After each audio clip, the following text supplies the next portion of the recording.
ตุผลของทางบดีย้อนเพื่อนนี่แหละไปนั่นนี่มีเหตุผลของทางบดีมาเติมเจ็ดหมดแล้ว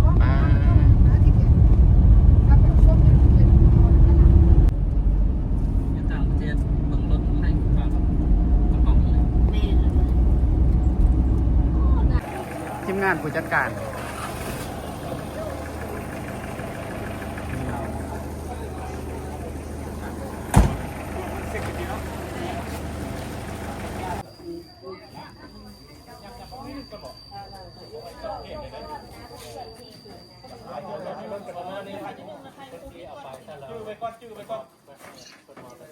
การส่วน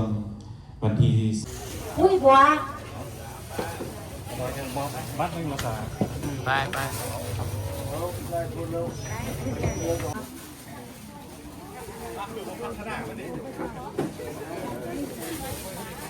นางวัน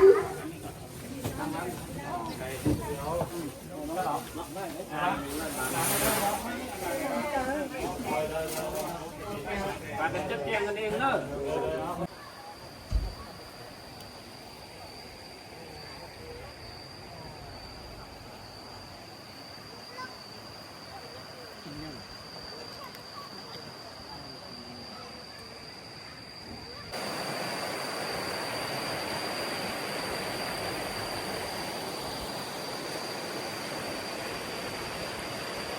อยู่ประสำเร็จเถอะขอสู้ปีไก่ด้วยกัน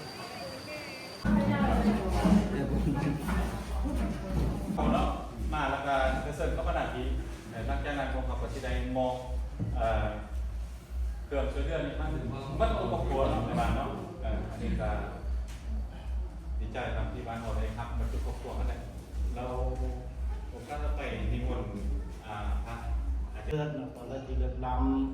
ตอนแรกที่ศักดิ์สิทธิ์บุญโลกนี้ขอให้แต่ทุกทานจงมีแต่สุขภาพเข้มแข็งเนาะ